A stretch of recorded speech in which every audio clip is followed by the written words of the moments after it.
Hello, ma chère communauté de parents protecteurs, bienvenue sur Rôle Modèle, le podcast qui explore les origines des violences et conditionnements dans l'enfance et donne les clés pour élever une génération d'enfants en paix.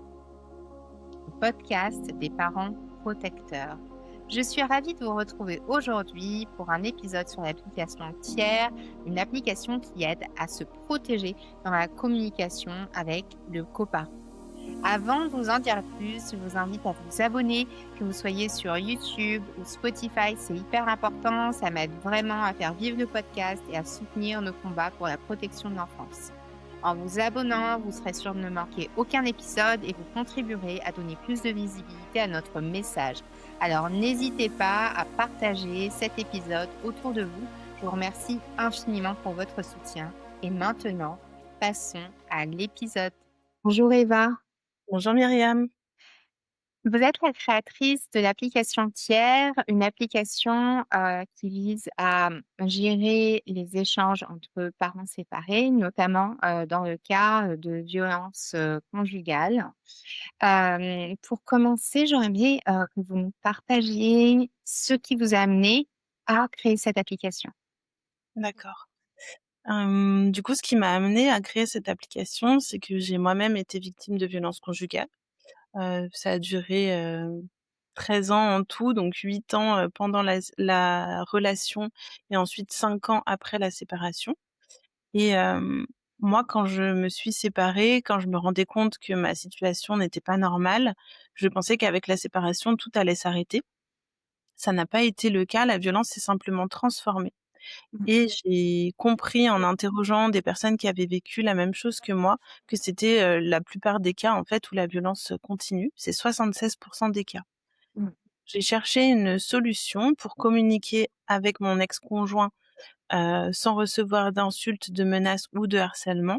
J'en ai pas trouvé, qui me permettait de me sentir complètement en sécurité.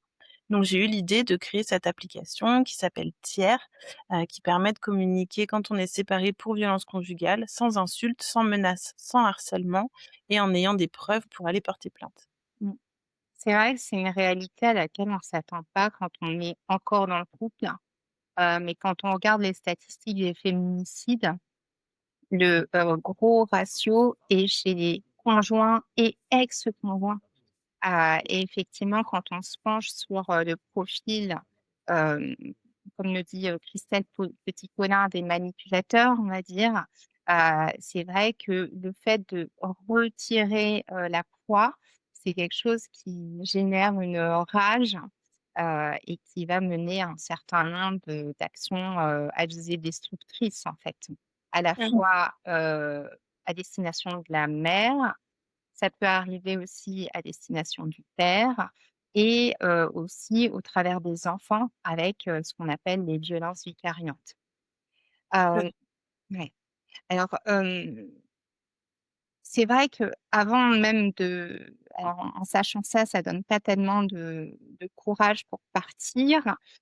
Pour autant, si vous deviez donner 3 conseils pour se préparer à partir et avoir le courage de partir en bonne et due forme, c'est-à-dire qu'il y a un processus judiciaire qui attend un certain nombre de femmes derrière et la façon dont on part est assez déterminante pour la suite. Quels conseils vous donneriez?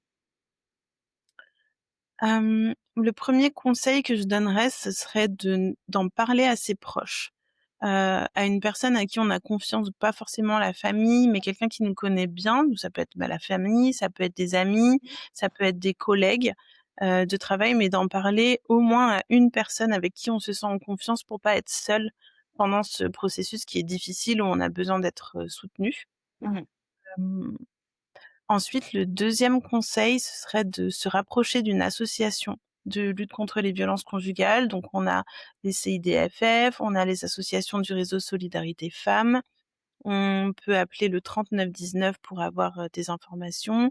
Il y a le site arrêtonslesviolences.gouv qui permet de trouver une association près de chez soi pour avoir vraiment, toutes les étapes et se sécuriser à chacune des étapes, sur son départ, en sachant que le fait d'être accompagné par une association de lutte contre les violences aide aussi dans les dossiers juridiques à prouver qu'on essaye de s'en sortir et qu'on est accompagné, qu'on n'est pas seul, qu'on est accompagné par des professionnels. Donc ça serait le deuxième conseil. Mmh. Et le troisième conseil, qui peut paraître compliqué, mais qui est vraiment très important, c'est de noter le plus de choses possible, parce qu'on a tendance, quand on est victime de violence, à oublier certaines choses. On a plein de choses dans la tête tout le temps, on réfléchit beaucoup et du coup de noter. Moi j'avais un agenda, où chaque jour j'écrivais, ce qui s'était passé pour pas oublier.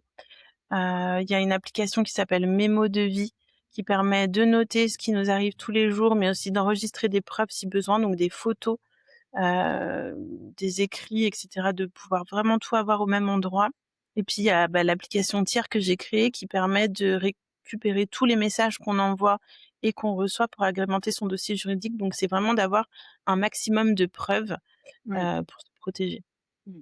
Alors avant de rentrer dans le détail de l'application Tiers, il y a un espace qui n'a presque pas de frontières, c'est l'espace numérique qui peut être un terrain de bataille aussi, qui peut être le lieu de harcèlement, de menaces, d'usurpations diverses et variées.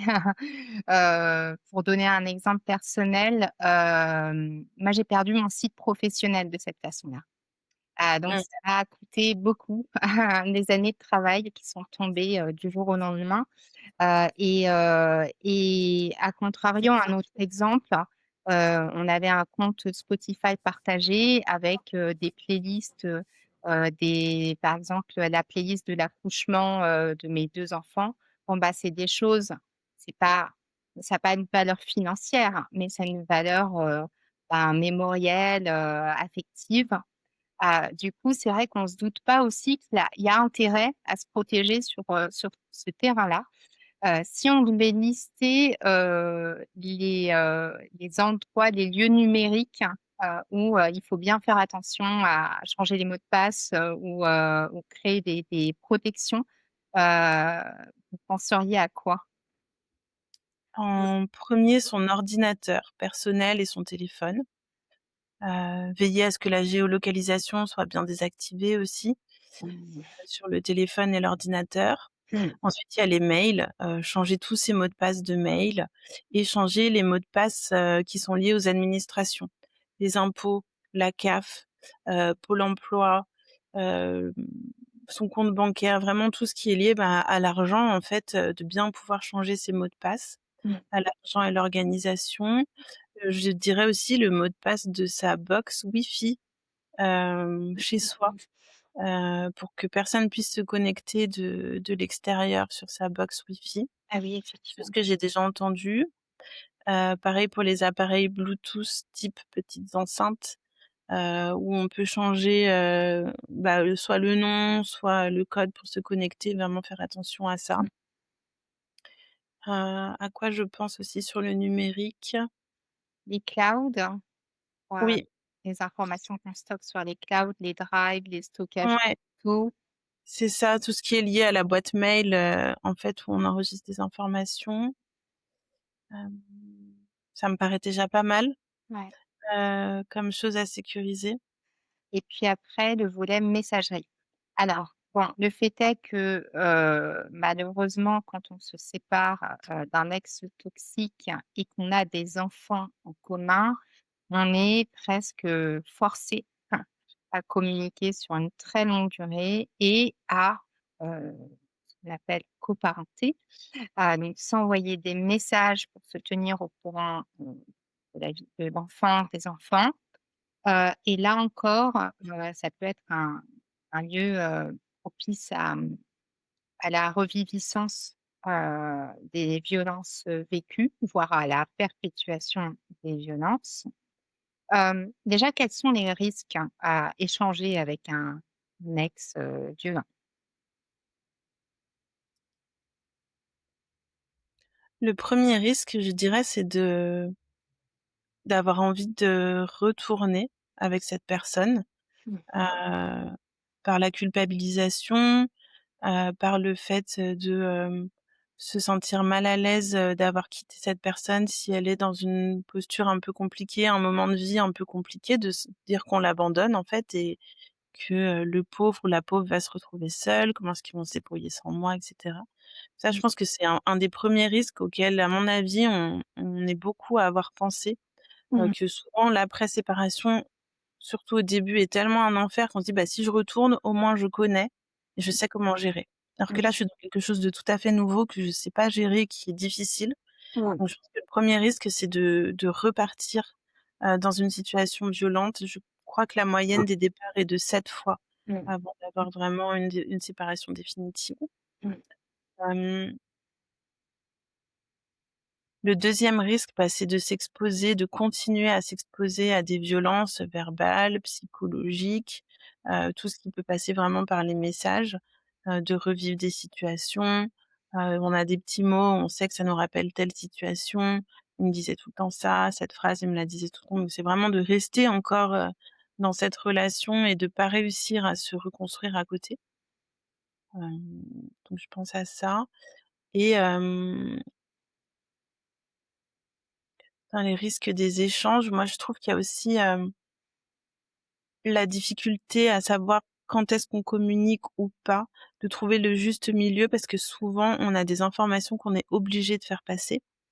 Donc de pouvoir faire passer uniquement les informations essentielles, de pas avoir peur de ne pas répondre à certaines choses et que ça nous soit reproché. Vraiment, il y a les 2 choses, qui sont, où il faut trouver son équilibre, Oui. heu et des fois ça peut être un risque aussi de pas répondre ou de trop répondre, donc de savoir doser, ce à quoi on répond ou pas.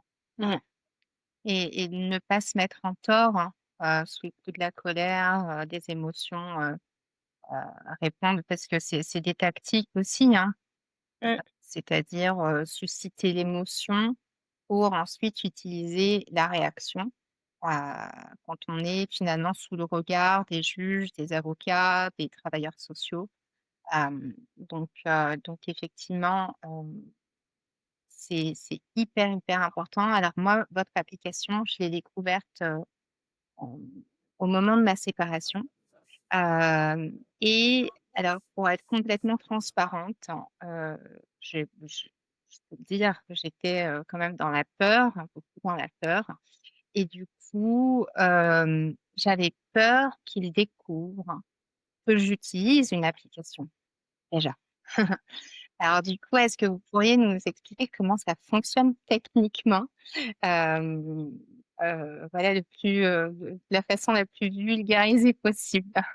Oui, bah, pour répondre à la question déjà, on n'est pas obligé de dire à son ex qu'on a téléchargé une application. On n'est même pas obligé de lui demander.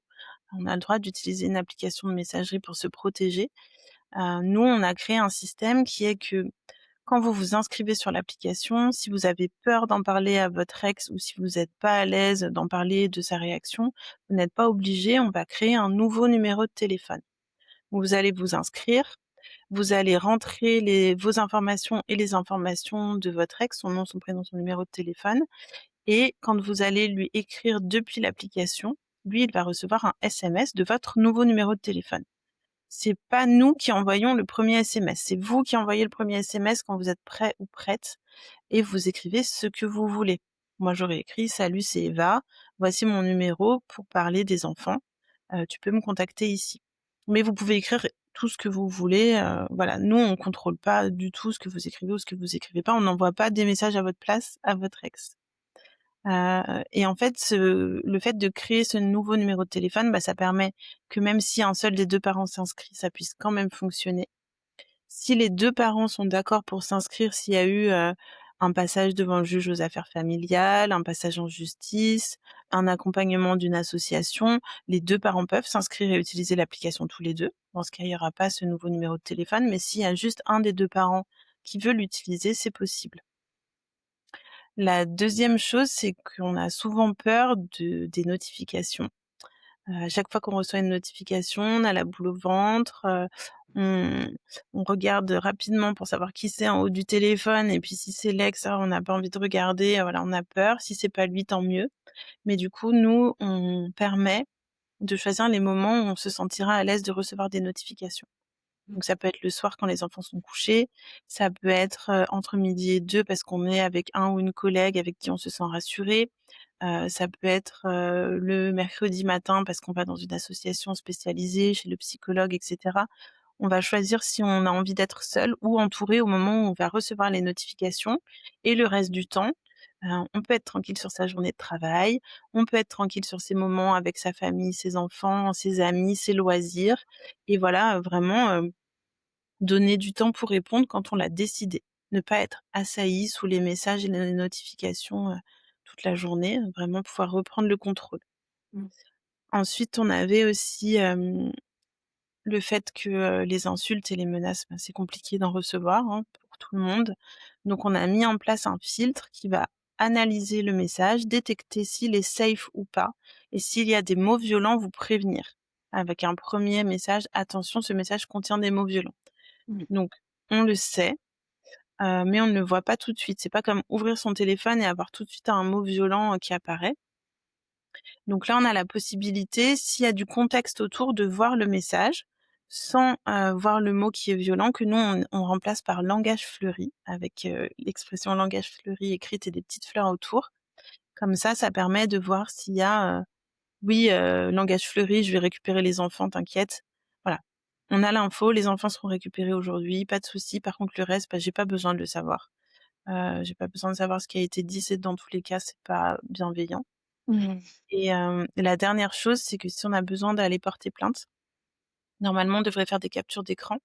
Mmh. 1, 2, 3 messages, 100, 200, 6 mois, 1 an de messages à relire, à capturer, à mettre dans un dossier, à imprimer. Donc ça décourage certaines personnes d'aller porter plainte parce que c'est beaucoup de travail.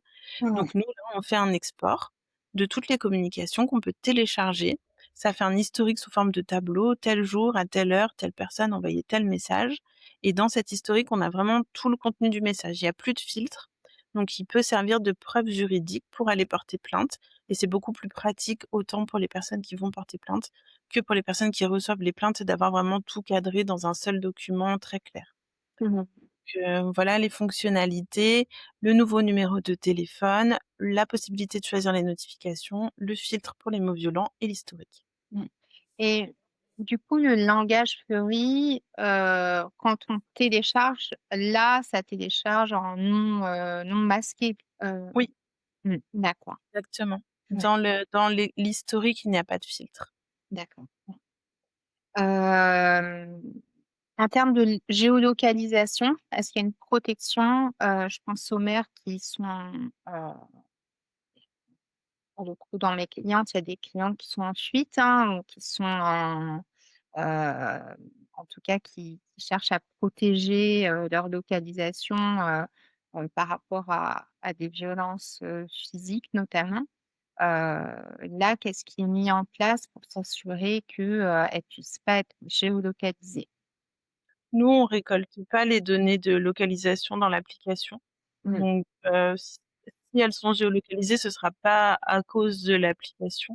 Mmh. Heu, donc on n'a pas encore mis de test pour savoir si on est géolocalisé, voilà, on pourrait imaginer quelque chose comme ça, mais on l'a pas fait encore. OK. Et après l'autre gros point, c'est que, donc quand, il y a une garde partagée ou bah, que ce soit même à 5 ou 10 finalement, il y a de la communication avec le parent qui va bien souvent proposer de la visio. Comment est-ce qu'on fait à ce moment-là? Alors, nous, en fait, on conseille de professionnaliser sa relation le plus possible, en fait, pour mettre du cadre. Mmh Dans mh. l'application, pour l'instant, on peut simplement s'envoyer des messages écrits, puisque c'est ce qui est le plus simple, pour construire son dossier, ce qui permet de mettre le plus de distance. Pour la visio, on conseille de passer par, un Google Meet, un Skype, voilà, quelque chose qui est en dehors du téléphone, qui correspond à l'adresse mail et Mmh. qui permet, voilà, d'être en sécurité aussi sur le support de visio. Sachant que les visios, des fois, c'est un peu compliqué parce que la personne peut en profiter pour voir où on est, voir ce qui est autour de nous, voir qui est avec nous et cetera. Donc on conseille toujours de passer par du texte si possible et on va rajouter, petit à petit, on avance fonctionnalité par fonctionnalité, la possibilité d'envoyer des messages vocaux. via l'application, donc qui pourront, remplacer, les appels dans un premier temps et puis après on travaillera sur de l'appel, peut-être sur de la visio, mais on est obligé d'avancer par étapes Mmh. parce que ça prend beaucoup de temps de développement. Il faut qu'on sécurise les données personnelles, il faut qu'on fasse des tests, donc on fait, petit à petit. Mmh. Ouais, bon, OK. Quels sont les bénéfices psychologiques, de l'application? Aujourd'hui, dans les retours qu'on a, on a déjà des personnes qui nous disent, ça revient très souvent, qu'elles respirent mieux. En fait, qui étaient bloquées, par la peur tout le temps et qui avaient, le souffle court comme quand on a peur et juste le fait de savoir que, l'ex ne pourra pas rentrer dans la vie par le biais du téléphone, toutes les 2 minutes s'il a envie, ça permet de Mmh. souffler, de relâcher, de se dire: «Voilà, j'ai des moments de pause en fait où je suis tranquille». Donc on a beaucoup ce bénéfice-là. Il y a aussi un bénéfice sur, la nuit, le sommeil, des personnes qui nous disent qu'elles dorment beaucoup mieux, qu'elles se sentent plus tranquilles et beaucoup qui passaient, leur soirée à faire leur dossier juridique. En fait, quand les enfants étaient couchés, donc je couche les enfants, je me mets devant mon ordinateur, je trie mes captures d'écran, je prépare pour aller porter plainte et cetera. Mmh. Là, avec l'historique, c'est fait en un seul clic. On Ouais, télécharge son ouais. historique, ça enlève déjà toute cette charge, aussi de devoir relire, de se replonger dans les moments. Donc on a un effet sur le sommeil aussi, où vraiment les personnes disent mieux dormir Mmh. grâce à l'application. Et après on a aussi, alors je sais pas comment le qualifier, mais tout l'espoir que ça va apporter, de se dire: «Je suis pas toute seule». Il y a plein d'autres personnes comme moi qui utilisent cette application, donc on est plein dans cette situation.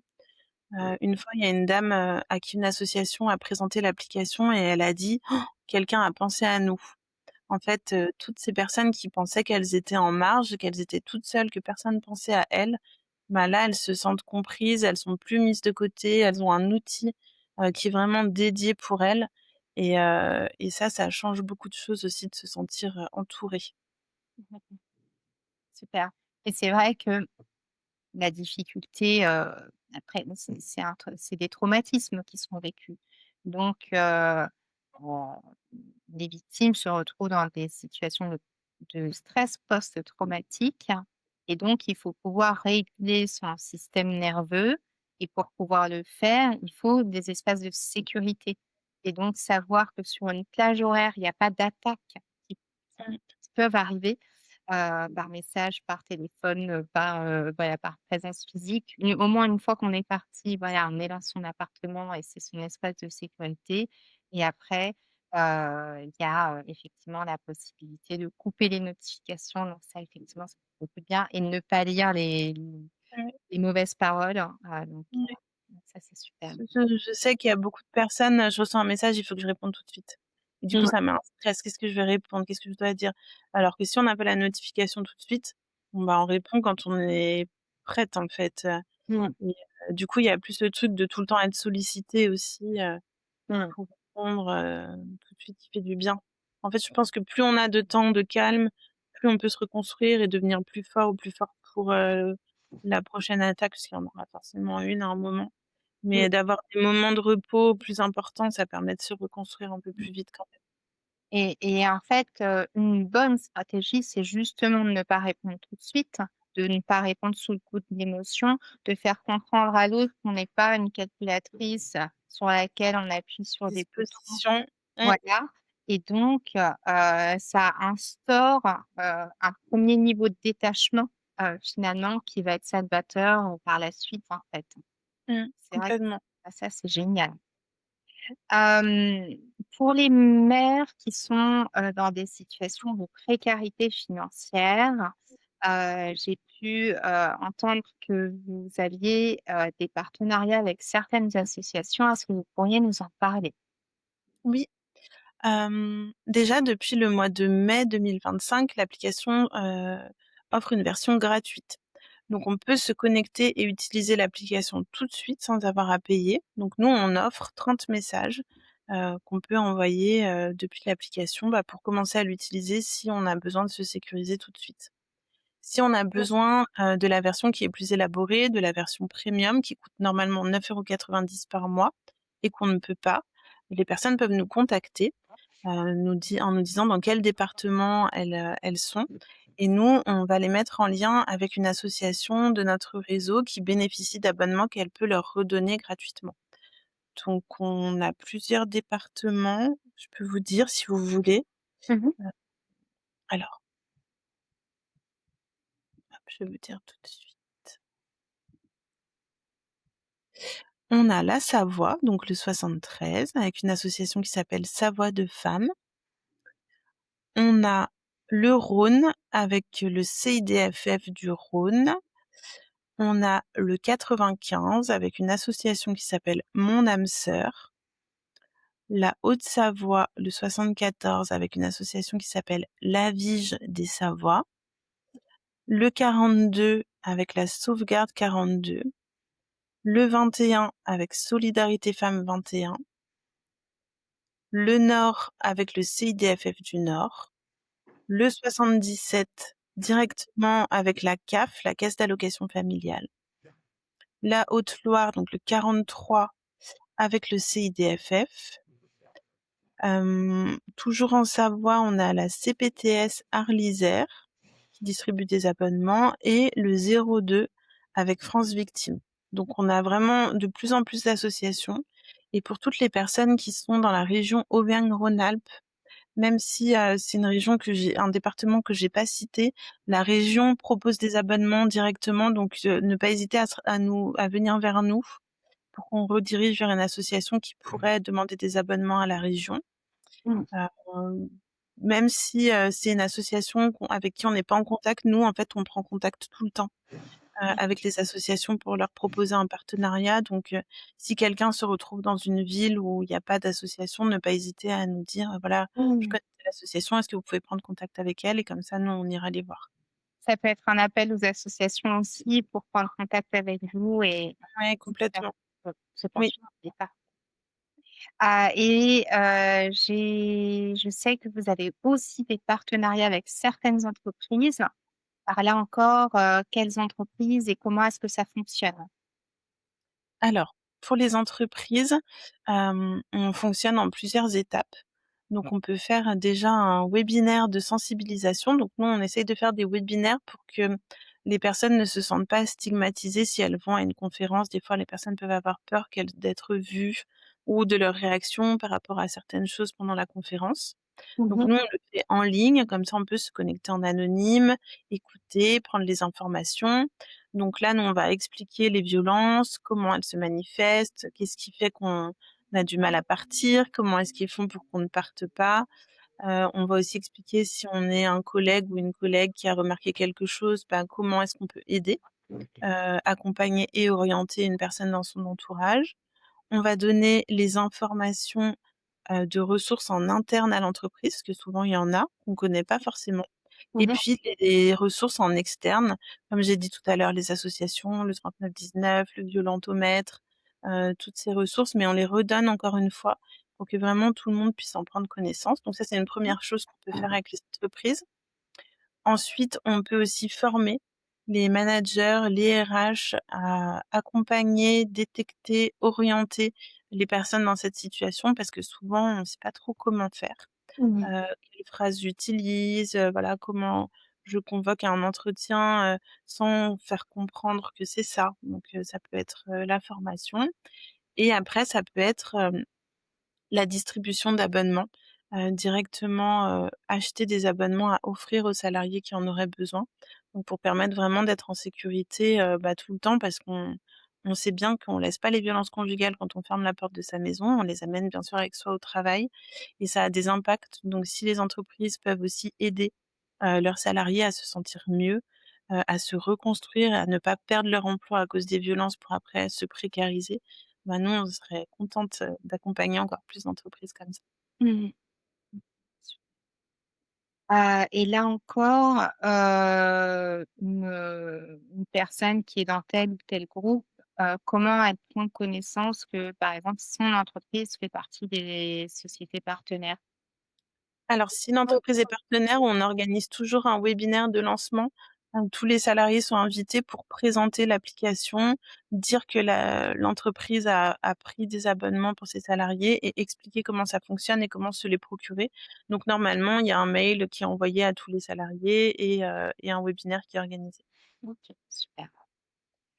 Et pour le mot de la fin, en tant qu'hypnothérapeute, je travaille à modifier les croyances de mes clientes et mes clients pour retrouver la puissance, pour affronter le parcours judiciaire, pour affronter la coparentalité difficile. Selon vous, quelles croyances devraient adopter les personnes qui sont sur ce moment de la séparation, qui sont dans la situation que vous avez éventuellement vécue au tout départ? Euh, quelles croyances ils devraient adopter à ce moment-là? Hem, Moi, il y a une phrase que mon fils m'a dit. Il m'a dit: «Maman, depuis que tu es plus avec papa, tu es tout le temps heureuse».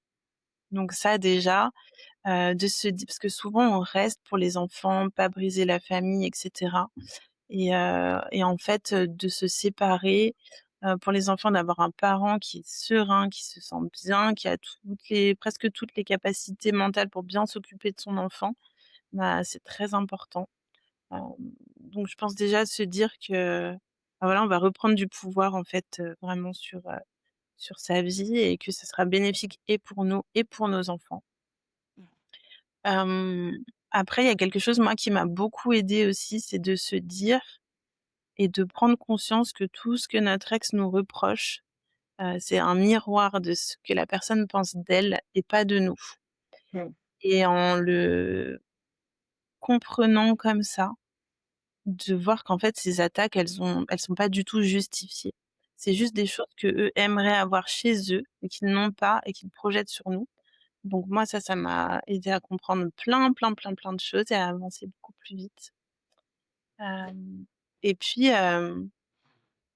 que de se dire qu'on est forte en fait, parce qu'il faut être très fort pour vivre, tout ce qu'on a vécu, très forte pour oser se séparer et que la force, elle est de notre côté.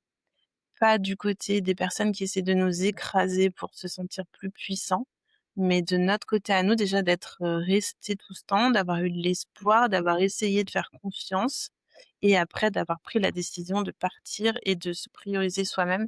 Moi je dis toujours que c'est nous qui sommes fortes, c'est pas eux. C'est bien trop facile, d'essayer d'écraser les autres pour être plus puissant donc voilà. Merci beaucoup, Eva. Merci pour ces mots. Merci pour la présentation de l'application qui, je l'espère, va aider encore plus de monde. Merci à toi.